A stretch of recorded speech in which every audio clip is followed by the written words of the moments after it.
The Animal Crossing game franchise has a really abundant history, and on the surface, the game might seem like a simple experience that's really fun, but what if deeper under the surface in the game code, there's some interesting findings? Over the years, players have reverse engineered the game, looked through the game files, looked through leaked files from big things like the Nintendo Giga Leak, and there's a lot of things that are not very obvious or not on the surface of Animal Crossing that still had remnants in the game code, were cut altogether, or just open up the door for even more questions than ever before. So what if we do a little bit of a deep dive and look at some of the interesting findings across the Animal Crossing series? Let's look at something a little bit creepier, because it's the perfect time of the year for that. What time of the year is this video going out? Summertime? Alright. Well, you know what? I'm sure at some point someone will be watching this in October, so this one's for them. Okay, there's a lot of items in the Animal Crossing series that would be removed for various reasons. And one that is really interesting is one that did make its way into the final release of Animal Crossing, but only in the Japanese version Dobutsu no Mori Plus, which essentially is Animal Crossing on the GameCube, but in Japan. This is the ghost chair. And I mean, it's not really that scary. It's just a chair that is a little transparent and it kind of looks like a ghost. I'm actually a little curious as to why this chair, of all items in the game, would be removed from the Western release of the game Animal Crossing. Now, we know for a fact that when Animal Crossing was going through its localization process, when like Nintendo of America or just the Western team working on Dobutsu no Mori to bring it to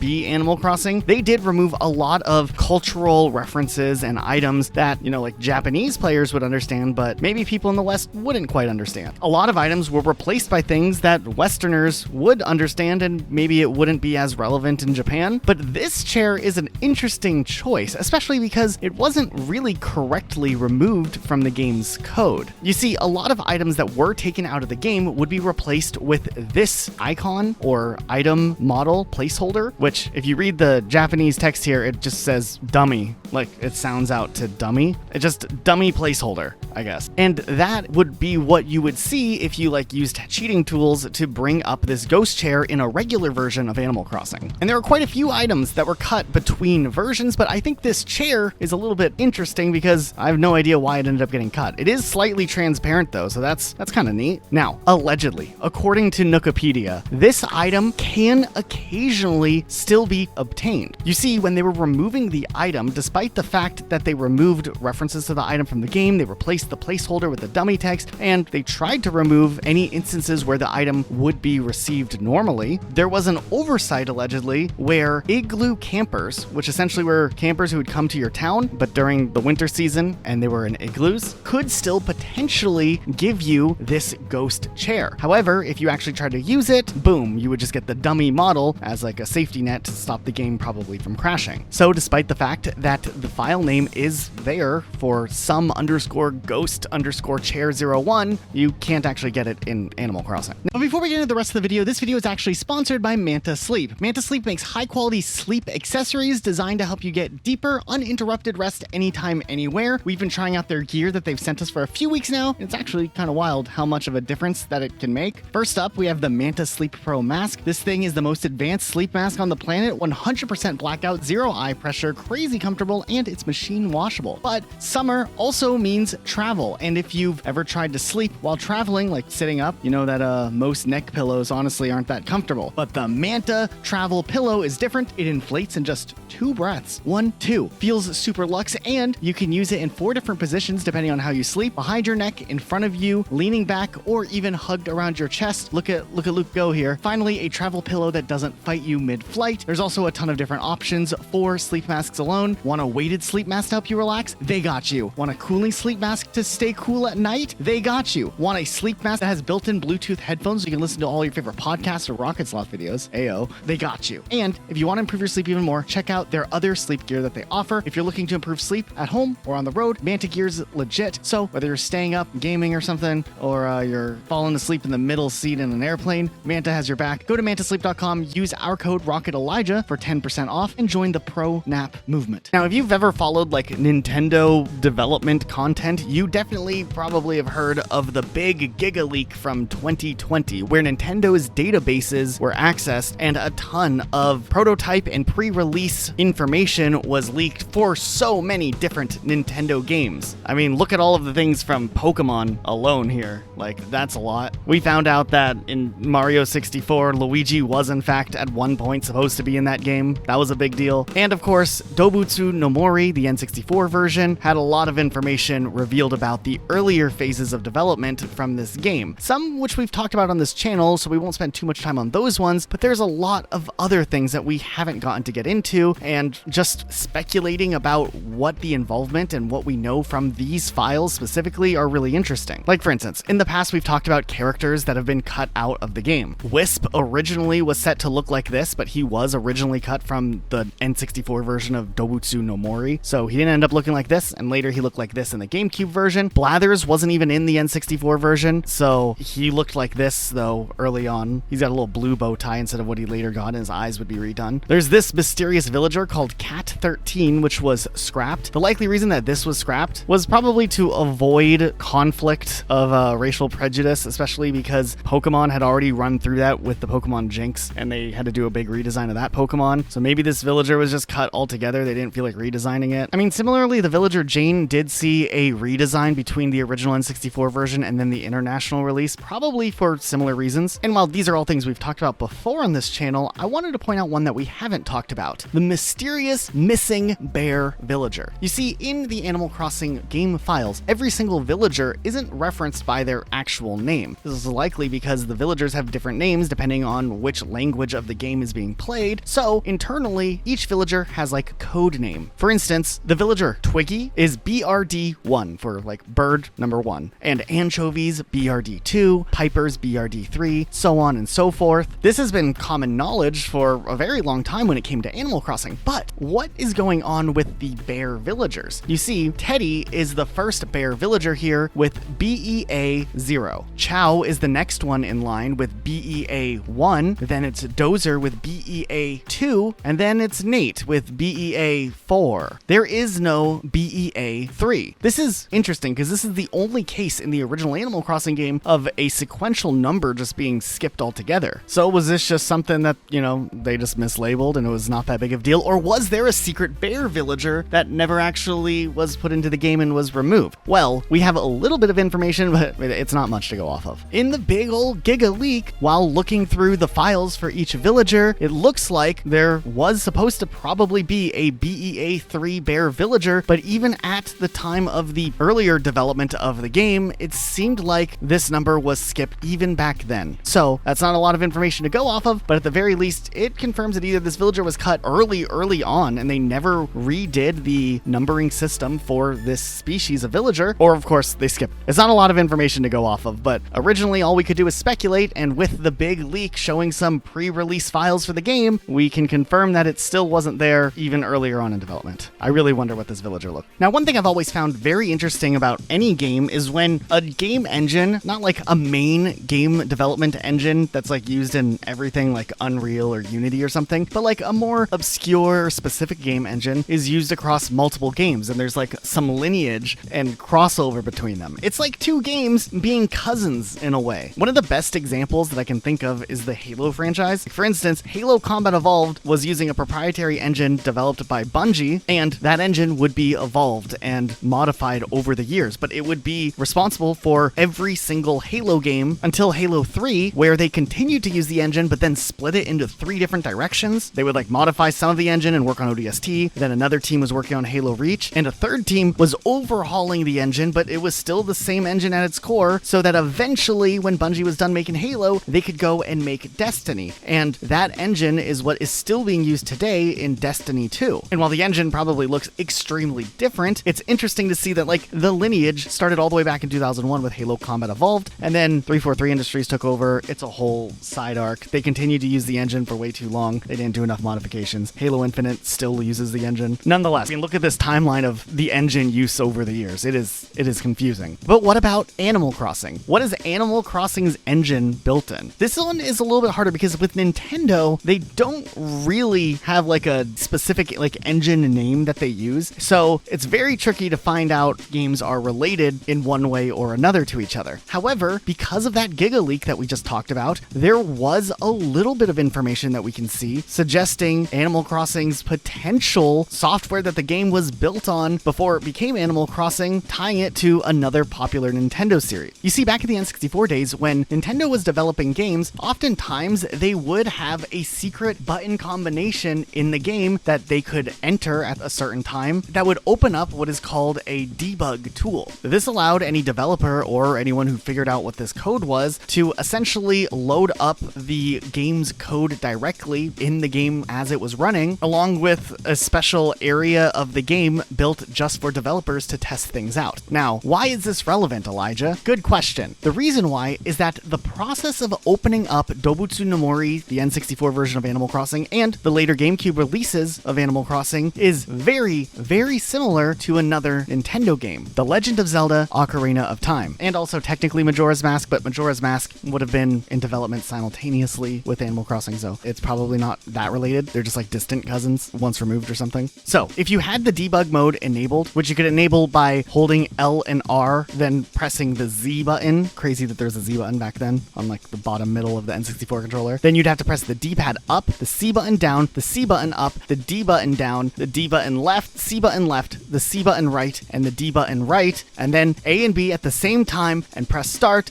Boom, you would get this screen, which if you don't know what you're looking at, yeah, you probably don't know what to do here. But that button combination we just talked about is the same button combination that is used in The Legend of Zelda: Ocarina of Time. So now the question is this game built in the same engine that The Legend of Zelda: Ocarina of Time was, or a modified version of it? Or is just the debug menu code, a similar combination that Nintendo uses in games, even if the engine is different? I think it makes more sense that it's probably the same software engine used. But here's where things get interesting. In that big Giga leak, there was this image that was uncovered, and it probably doesn't look like much, but this is actually a course map from The Legend of Zelda: Ocarina of Time. But this course map in itself is a mystery within the Zelda community, because it appears that this is probably an early test map that wasn't actually set up to be used in Ocarina of Time. Interestingly enough, though, in The Legend of Zelda: Majora's Mask, this map is also still found in the source files as well, though some file paths and lettering are still referencing assets from Ocarina of Time. But when the source code for Dobutsu no Mori ended up leaking and this was uncovered, it looks like there are even more references to its earlier existence in The Legend of Zelda: Ocarina of Time. So my theory right now is that The Legend of Zelda: Ocarina of Time, that engine was forked into two different paths. One would be the one that was used for Majora's Mask, and simultaneously Animal Crossing, or Dobutsu no Mori for the N64, was forked separately. There are a few other things that possibly connect this game to The Legend of Zelda: Ocarina of Time, but it is more speculative. You see, when Ocarina of Time released, it was pretty revolutionary because of the way that the game interacted with its own environment. Objects like chests or even NPCs and doors are kind of loaded dynamically into a scene from segmented memory tables. And while,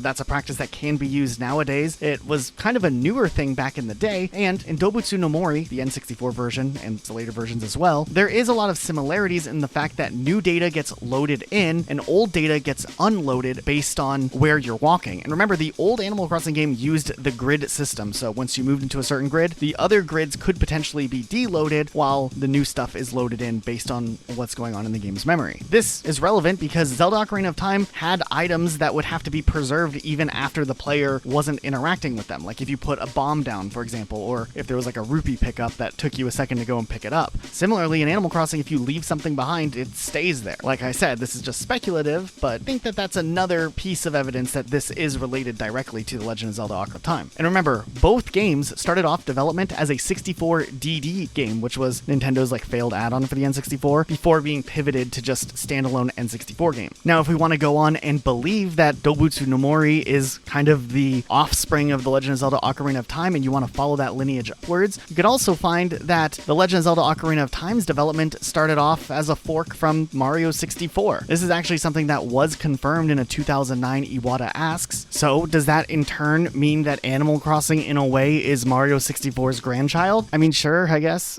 if you want to look at it that way. I mean, yes, let's just go and say definitively yes, why not? Now, I did try to track the lineage even further than Mario 64, but it seems like Super Mario 64's engine was the first generalized 3D game engine that they had developed alongside the Nintendo 64 itself. Nothing else is really connected directly. I mean, you could argue Star Fox for the Super Nintendo had the Super FX chip, but that was completely different tech, and it was more just like Nintendo testing out 3D tech, but not actually the engine itself. I looked into this a little bit more because I'd be curious to see if this game had any other connections or if these engines would ever be used again, but this was kind of in the time before game engines were the way that they are now, where they're built and then used for a lot of different titles. It was actually almost a rarer thing. It just so happens that Mario, Ocarina of Time, Majora's Mask, and Animal Crossing are related, and outside of that, it doesn't really seem like any type of that tech would be used again. Other games on the N64, like Star Fox 64, would use their own type of engine, and by the time the GameCube era rolled around, it seemed like there was already new architecture being built for the GameCube, which was more powerful. And while a new type of engine was used, some of the logic behind how objects would be loaded in and scripted that came from the tech that they used during the Mario 64 and Zelda days would carry over, but it wasn't like directly carried over. It was just like, hey, this tool works, let's make sure in the new engine we have a tool that does the same thing. So they're not really related. So it makes Animal Crossing kind of special. A lot of people forget Animal Crossing was an N64 game to begin with, but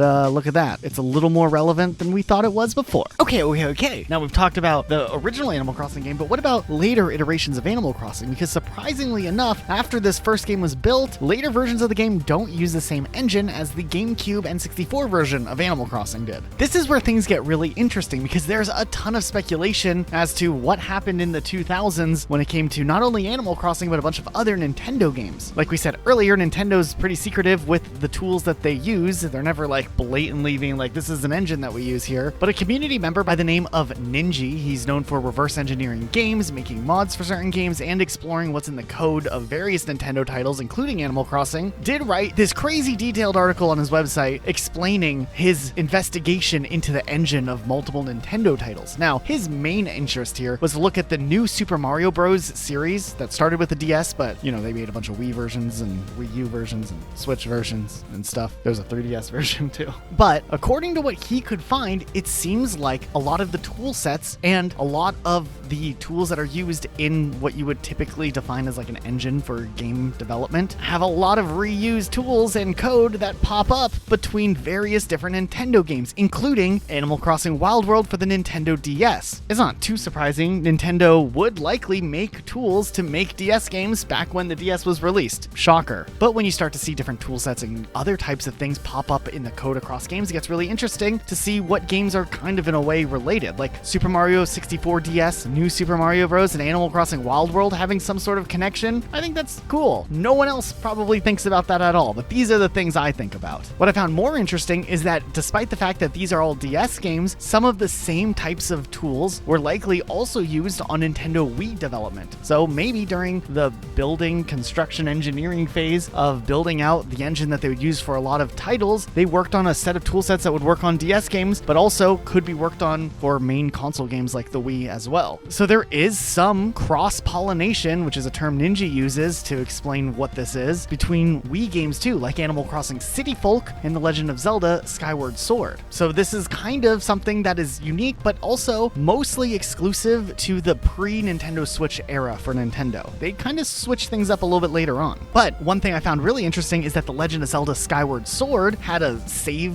file issue back when the game first released on the Nintendo Wii, and they had to release an update patch through the form of making a Wii channel called The Legend of Zelda Skyward Sword Save Data Update Channel. And people who've taken the code from that actually were able to find that there are pieces in the game's files that are directly left over from Animal Crossing City Folk. So whenever they were packaging the code up to be released digitally, somewhere along the way, Animal Crossing City Folk files were left in there as well. Something completely unrelated, but interesting, and it does show more of a connection between Nintendo and their first-party game series. Now, as things would move on further closer to the Switch era, even in the Wii U era, things were getting kind of mixed up a little bit when it came to engines regarding Animal Crossing. While we didn't have an official Wii U Animal Crossing game, we did have Amiibo Festival. And this was already interesting because people were, a little intrigued as to what engine this game was running on, because it wasn't like like a typical Animal Crossing type of engine. This was something different. There was a lot of speculation that the engine that was used to build Animal Crossing Amiibo Festival might have possibly been one of the same engines from the Mario Party series. And upon further inspection, it seemed like that was likely the case. There was debug text found in the game's code that actually looks incredibly similar to the same format used in Mario Party 10's debug systems. But the real evidence that brought it all together was the fact that there's unused music found in the game files for Animal Crossing Amiibo Festival, which is straight up just Mushroom Park theme from Mario Party 10. Take a listen here.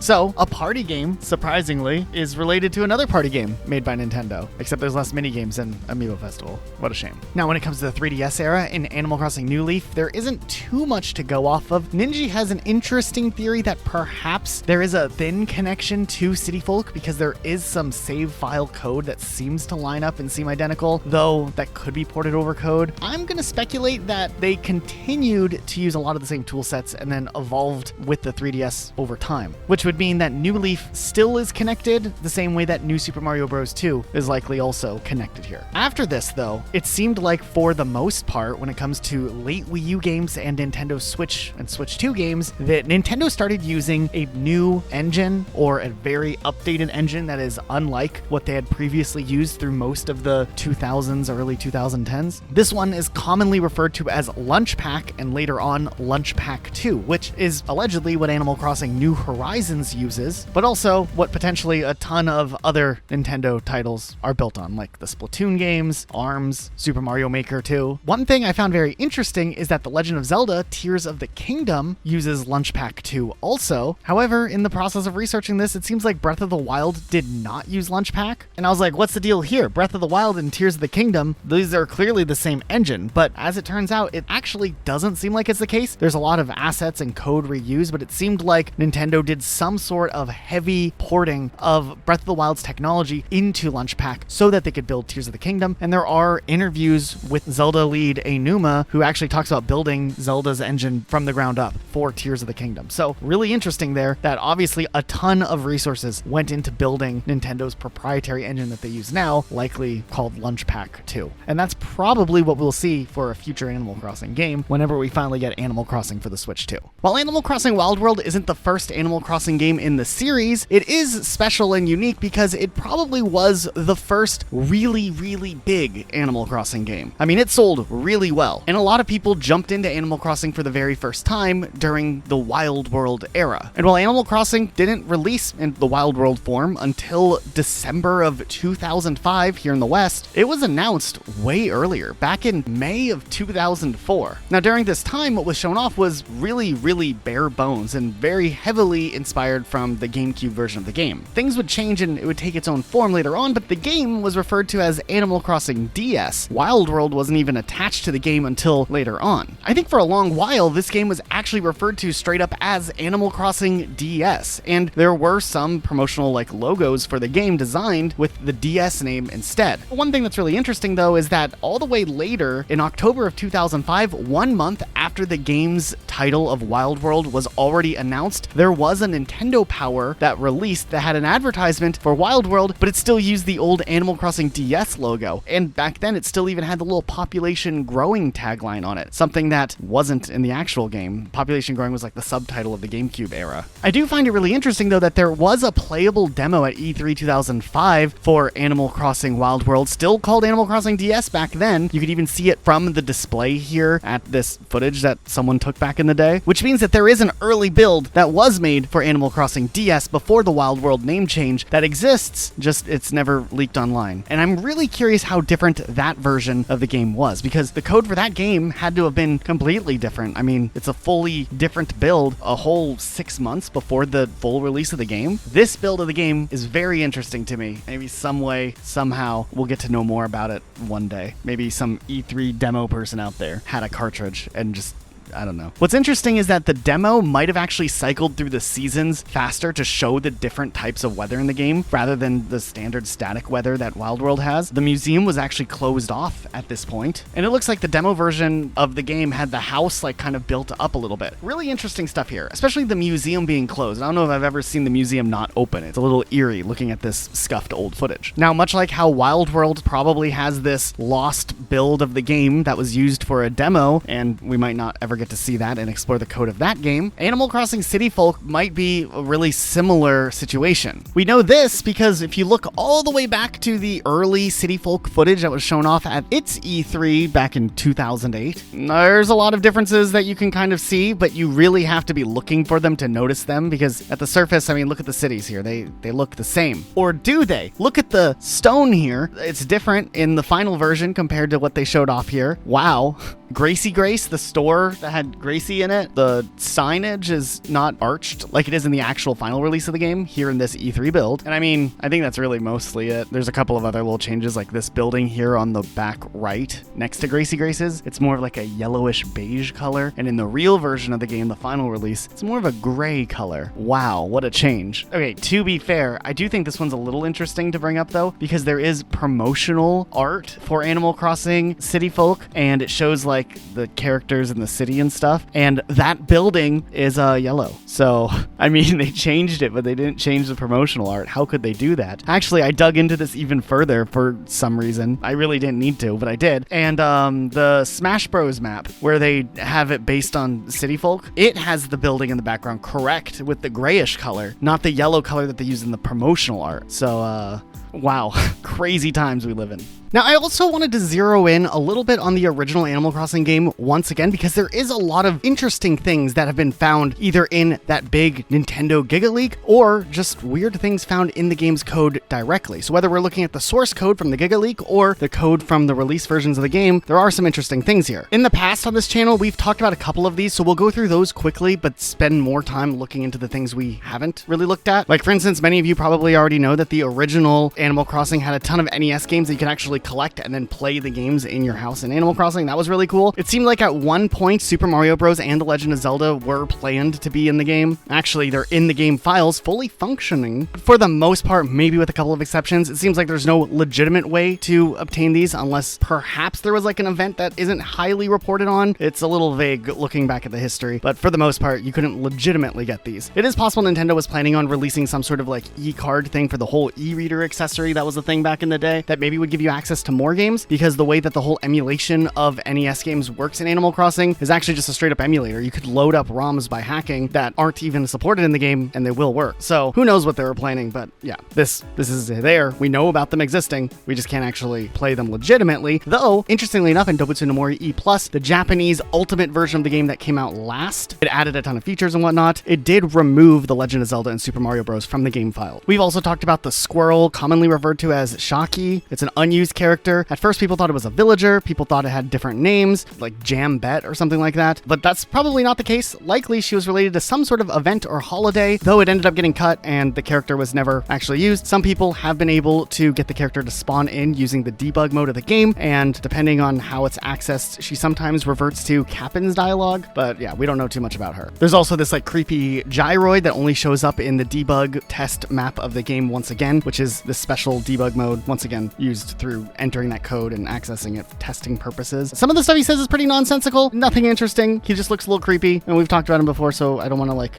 double dip too much on this video. But then one thing we never talked about were airplanes in the original Animal Crossing game. Interestingly enough, at some point in the game's development, paper airplanes were possibly going to be in the game to some extent. We don't know too much about them. We do know that there is a files in the game for a paper airplane, and people have tested around and spawned them in to see what they look like, and they look like paper airplanes. It also seems like potentially these things could actually fly, which would have been kind of cool. Like, you would flick the yellow control stick on the GameCube controller and it would fly a little bit, and the trajectory and distance would be dependent on how it was flicked. Kind of an interesting thing. I don't know. They could easily bring this back. Apparently, it causes the game to crash if you do it too many times in the whole testing debug phase of the game. Might be why it got cut. A few other interesting things that maybe were intended to be used but ended up getting scrapped from the original game. There was this mural found as one of the debug test objects. It has a bunch of random textures on it, but it would be interesting to be able to put like a standee that was a mural down in the original game, or even the current games. You can only do the small little standees, not like a large one like this. So that would have been pretty cool. There is also text found in the game's code that have two messages that seem to be interesting, but they're references directly to E3, the former Electronic Expo event that they did for gaming over the years, and Animal Crossing was shown off at this. And these two lines of dialogue that are in the release of the game say this, quote, "I'm terribly sorry, but since E3 is being held today, we're not accepting any letters. I apologize for the inconvenience." And then there's another quote from a different character. "Listen, E3 is being held today. We don't save letters during E3. We're just too busy." Likely because there's two versions of essentially the same message. This could be from the post office, from either Pelly or Phyllis, depending on the time of day, as it would make sense that one person would be a little more standoffish since Phyllis's character is kind of written that way. And it would make sense the E3 demo didn't want people like sending mail for whatever reason. Maybe it wasn't ready yet. Nonetheless, it's really cool that we can kind of get a snapshot as to what it was like playing E3's Animal Crossing, since I don't think we actually have access to the build that they used at E3. There's just very limited screenshots from E3 2002 that we can go off of for what the game was like back then. So having a little bit of text, kind of interesting. From screenshots back in the day from Nintendo Power, some Animal Crossing fans have noticed that there's minor differences in what was shown off in the screenshots of that E3 build compared to what the final release of the game was. You know, super massive changes, like the Cabana bookcase was called the Wicker bookcase. Oh no. And the comic book was actually spelled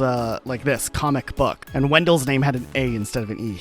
Unplayable, honestly. Good thing they fixed it. Still, I'd love to see the E3 build get leaked some way, and people would get to go and experience what it was like in an earlier build of the game. I don't know, just whatever Animal Crossing was like before its release is just super intriguing, because we've talked about the development history of Animal Crossing on this channel before. Check that video out if you're ever interested in like the lore of the beginning of Animal Crossing, because there was a lot of interesting things going on with Animal Crossing originally. They were trying to make more of like an adventure dungeon crawler type game with the elements that we saw in Animal Crossing, and they eventually leaned more into the life sim type style later on, and just those origins in itself are interesting, and we can see some of those things still left over in the game files and in the big Giga Leak that had the source code and whatnot. There were 3 humanoid characters that still had some animations associated with them that were pretty interesting looking. Makes me wonder what the art style really was like. It almost has like an Earthbound vibe to it, I feel like. The museum had an interesting design. Mind you, the original Dobutsu no Mori on the N64 did not have a museum at all, so we did get to see a little bit of that, and that ties us back into what we said about Blathers. There were a couple of interesting furniture items that didn't make their way into the game, like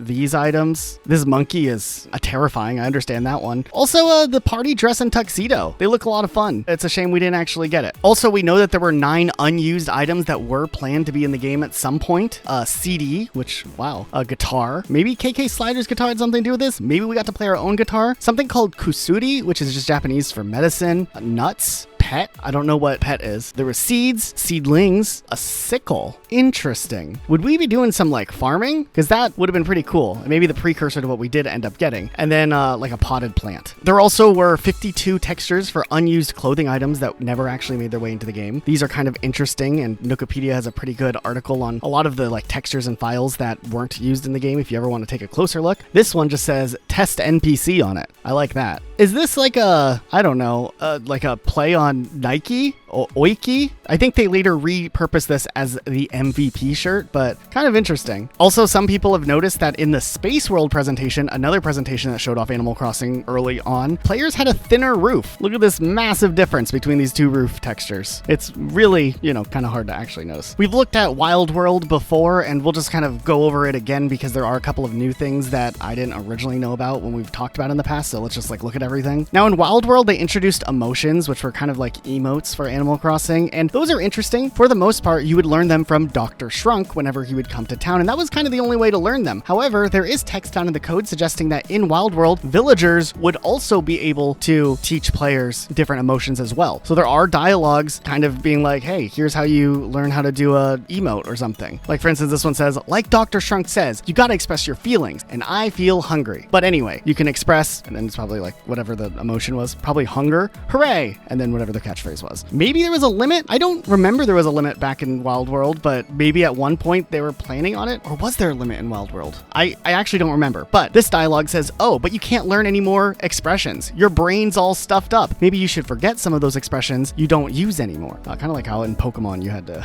like delete a move if you had to try to learn a move or something. Really? Fine, I'll give it a shot. Okay, you forgot how to express whatever emotion, but don't worry, you learned how to express whatever the new emotion is. Wahoo! There also were lines of dialogue suggesting hide and seek being a game for Animal Crossing Wild World, which was not actually in Wild World. It wouldn't be added in until Animal Crossing City Folk in later games, so interesting that that eventually did make its way into the game. This is one of my favorite ones, but the dummy town gate texture. It's kind of a placeholder texture, and it's this image, and it says dummy on it in Japanese, dami again, but it's a parody of the Japanese candy company Fujiya. This is their logo. You can see the similarities here. We've talked about this one a few years back, but still, I wanted to bring it up again. It also seems like at one point, the way that you would respond to questions may have had a slightly different design, and there's a couple of different placeholder versions of this showcasing what it could have looked like. Obviously, we know that they kind of used the one that looks closer to the third image, this one here. The other two, I don't think ever really got used. There's also a handful of graphics that have a lot of like handwritten text on them. Just kind of interesting. A lot of probably like mock-ups of what they were trying to do, like setting things up for how like the bank screen would work or how other aspects of the user interface would look like. City Folk, of course, had some interesting things that were discovered. Like there was an extra emotion that never actually ended up getting used called the close emotion. It's just the close inventory animation that plays. There is some interesting text that got translated from the Japanese version of Animal Crossing City Folk, asking players if they prefer reading in kanji or hiragana. Kanji's like the more advanced Japanese alphabet, and hiragana is the more simplified alphabet, probably for like younger children in Japan who might not know all of their kanji since there's like over 2,000 of them that they need to learn. Interesting this got translated into English in the game files before they cut it from the game, obviously. Let's talk about Phineas. This character always was weird to me. I don't know why. Now, in Animal Crossing City Folk, it is interesting. A lot of the special characters that appear or whatever have their own theme associated with them. And depending on what time of day you talk to them, various different themes will play. Phineas would have been no different, as he has his own theme song that plays when you talk to him, and in the game files, there are nighttime versions, a midnight version, and a morning version of his theme that will all play in the files, except the character only shows up in the daytime, so you never actually hear the track, ever. Let's listen to them real quick.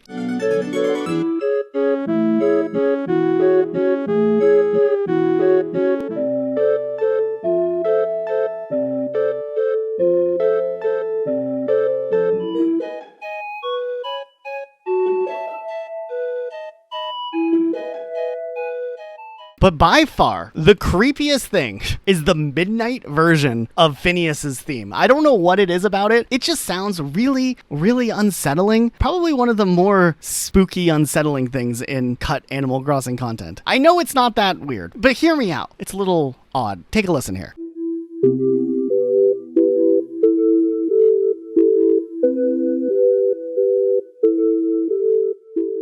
When it comes to Animal Crossing New Leaf, there wasn't too many things that were left behind, mostly just a lot of like test files and things like that, leftovers from E3, like this thank you graphic that looks like it was made out of, I don't know, 2009's iMovie or something like that. A couple of the textures have like unused versions of them, like doors and whatnot. Once again, we have these like unused debug textures are just like these shapes. We got some villagers like Bob and Caesar just T-posing. There's this picture of a villager, like a female head. It's a little creepy. I don't know what's going on here. In the past, we've talked a little bit about how it seemed like at one point there was public works projects that might have let you put stuff on the beach originally. In the final release of the game, Isabel will actually stop you before you can even go down to the beach, but some people have done glitches to get over there, and then when they talk to her, she's like, no, it's too close to a cliff. You can't build here. But there is like a prompt for it at least. Now, typically when you are inside of the office in Town Hall, they're kind of with like one specific camera angle. You know, you can only really see forward. You can't really see, you know, all three dimensions here. But in the game files, if you looked at the other side of the desk, you'd see Tortimer's face just kind of plastered there on the computer screen. I think that's kind of funny. And also, the Cutting Room Floor is such an incredible website, isn't it, for just logging a lot of this stuff? I should mention that, because a lot of the stuff here is either reported on the Cutting Room Floor or reported on Wikipedia. Okay, in Animal Crossing Pocket Camp, there were those like little bird crow characters that were introduced, and they run the OK Motors camper and all of that. It seems like in the game files, after the welcome amiibo update that they did, it seems like they were at some point planning to introduce those bird characters into the game, as there are files and even sound cues for characters that have like the same file name as,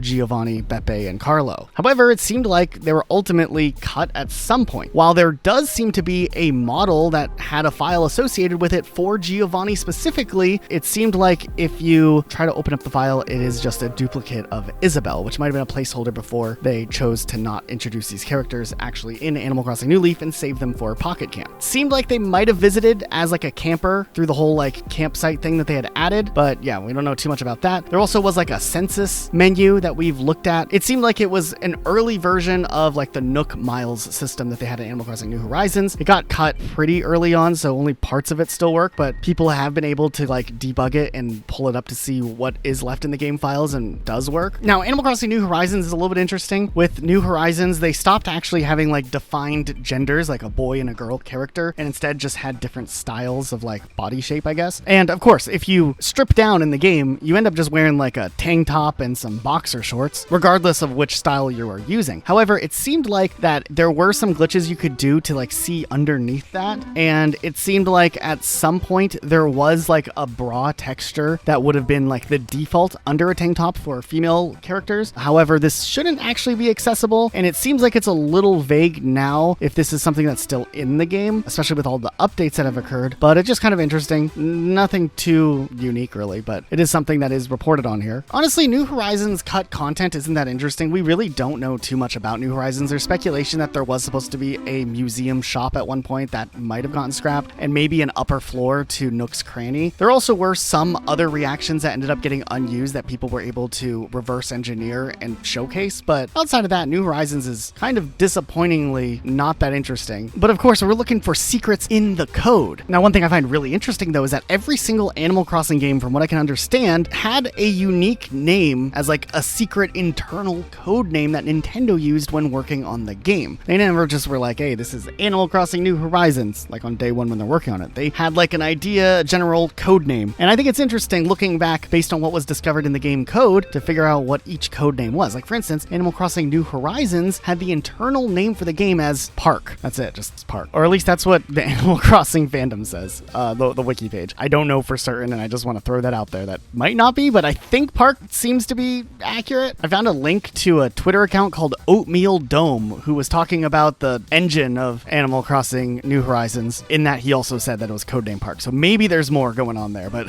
I mean, this guy on Twitter said it, so it has to be true, right? Let's travel through time backwards and look at all of the different code names and see if anything stands out interesting. It seems like according to the game files, Pocket Camp's internal project name was Compass. It's kind of interesting, I guess. Apparently some places of the iOS version though, it's referred to as Zaza. I mean, I don't know where that comes from, but that's great. Then if we look at Animal Crossing Amiibo Festival for the Wii U, what an awful game that was. The internal name looks like it was Barbecue. I guess that's fun. Like, what do you do if you're outside and you're playing games? You might be at a barbecue. I don't know. I think that one's kind of clever, especially with like the naming conventions we've seen. Animal Crossing Plaza was a brief, short-lived app on the Wii U where you could like, I don't know, interact with Animal Crossing players. It was kind of like the Miiverse. It was very short-lived, but it did have a project name called Lounge, so I think that's fitting. Happy Home Designer had the project name Takumi, which translates to craftsman in Japanese. Animal Crossing New Leaf had the internal name of Garden, and when they did the big Welcome Amiibo update, the internal name was actually updated to Garden Plus, at least in the game code. I think the Wii City Folk game actually is a little bit interesting because this game had the name of RV Forest, which, what is going on here? An RV? What? No, it's actually not that. We have to look back even further because the original game, Dobutsu no Mori for the Nintendo 64, had the codename Forest and is often referred to as Animal Forest, which makes sense, but yeah, it was called Forest. Internally, the GameCube update, which was the same game essentially, was GC Forest, and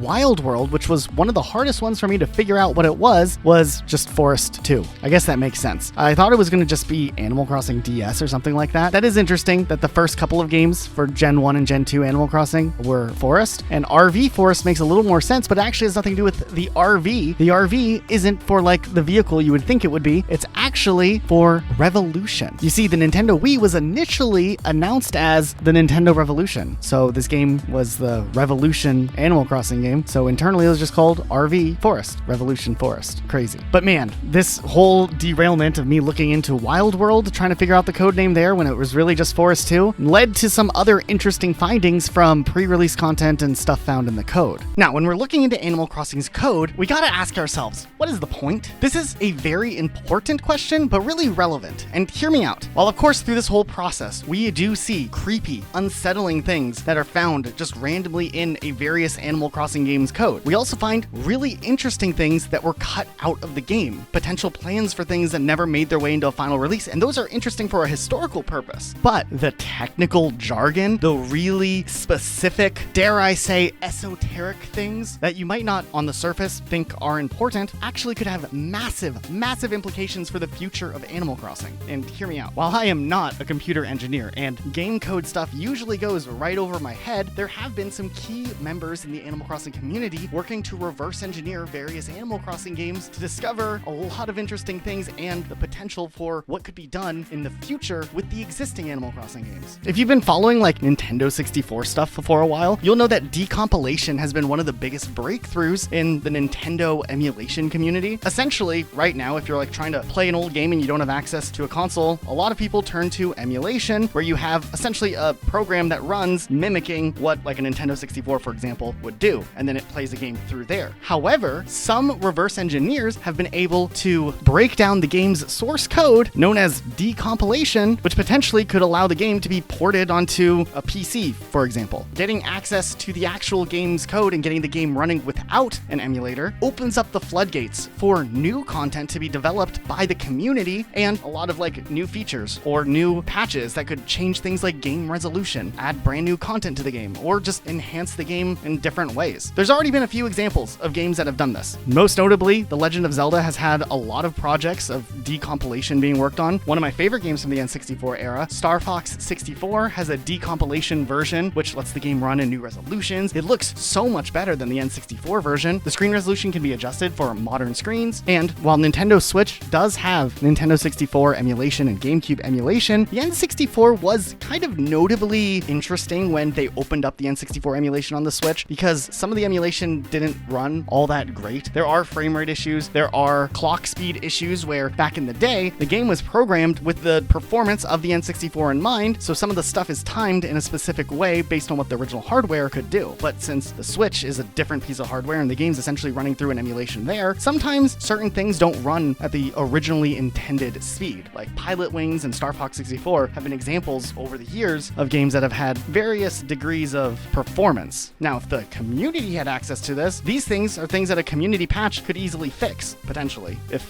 someone was dedicated enough to doing it. And could you imagine what could be if someone took the base Animal Crossing experience from the N64 GameCube era and then evolved it based on what the community would like to see from the game series in the future? Matter of fact, that is exactly what is currently happening in the Animal Crossing modding community. Like I said, we're going to look at cut content, weird things in the files, but first, let's look at the current state of Animal Crossing decompilation. I want to talk about two key reverse engineer modders here, Kyler36 and James Chambers. They both have explored Animal Crossing's in-game files and code, and have worked alongside various other members in the Animal Crossing community and just decompilation community, trying to get a better understanding as to how this game could work and what that could mean for preservation in the future. You see, decompiling Animal Crossing could grant access to real gameplay logic, not just save data or textures. They'd be able to add new items, holidays, mechanics, a ton of other things, maybe even bug fixes or other types of enhancements, while also preserving the game.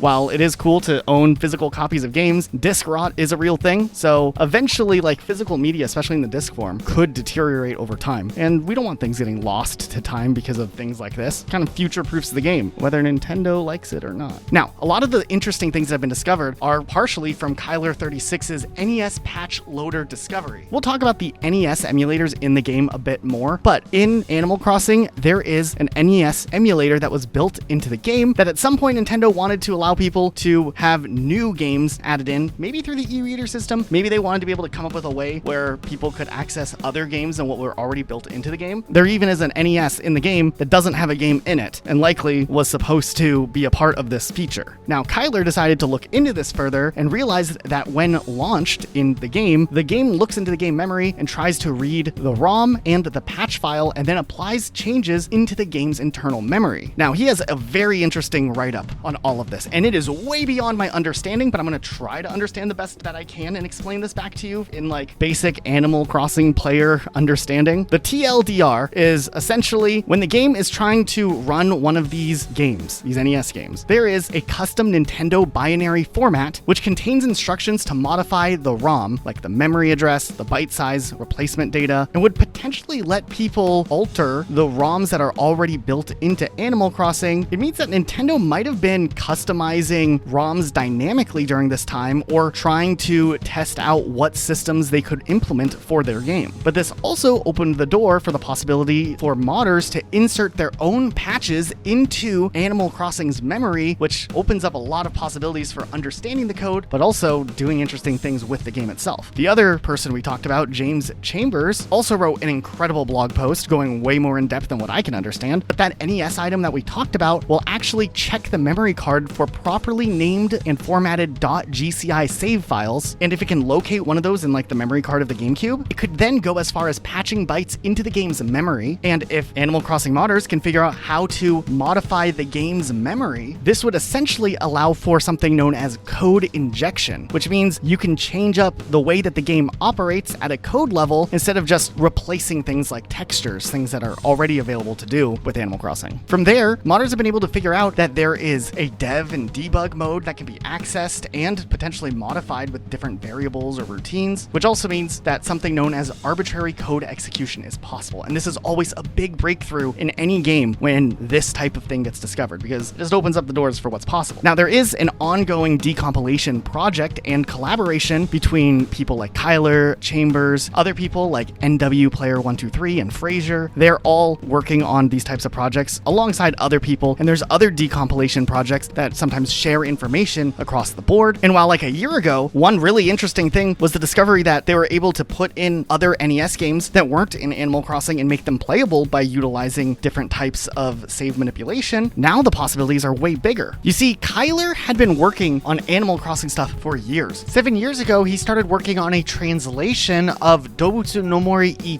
which is that Japanese ultimate version of Animal Crossing that only released in Japan. It was essentially like the base Animal Crossing game that we got in the West, except it had a lot of extra features, and getting a translated version would be really, really cool, right? Well, as it turned out, that idea just kind of kept growing and growing and growing to the point where recently Animal Crossing Deluxe has been announced, which is essentially a custom mod project that plans to take Animal Crossing and just make it a substantially more complete version of the game that we experienced back in the day. There are special items added to the game, outdoor furniture or displays, I guess, kind of like New Leaf's public works projects. I mean, there's skin tones, more options with clothing, and a ton of quality of life improvements. And this is exactly why this type of stuff is really important to understand the code of Animal Crossing, because now look, Animal Crossing Deluxe looks really, really cool. Similarly, there's another mod project called Animal Crossing City Folk Deluxe made by modder Room. I hope I said that name right. And this is another mod project in just planning on trying to add more content to Animal Crossing City Folk and also support the game in a new way that has more stuff going on, more things to do, and overall better quality of life improvements to the game and a toggle for grass deterioration. So finally, you can play City Folk and not have your town just wrecked by that grass deterioration. It's also really cool because sometimes these projects aim to add in holiday events that might have been region exclusive, but then all of a sudden, anyone has access to being able to experience that type of content. And I think that's also great. So kudos to the community for making these mod projects actually happen. But yeah, that's kind of everything I wanted to talk about for this video. I like this video. I think it was fun. Let me know what you guys thought. Make sure you subscribe if you're new, and we'll see you soon with another video. YouTube thinks you'll like this one, so maybe watch that.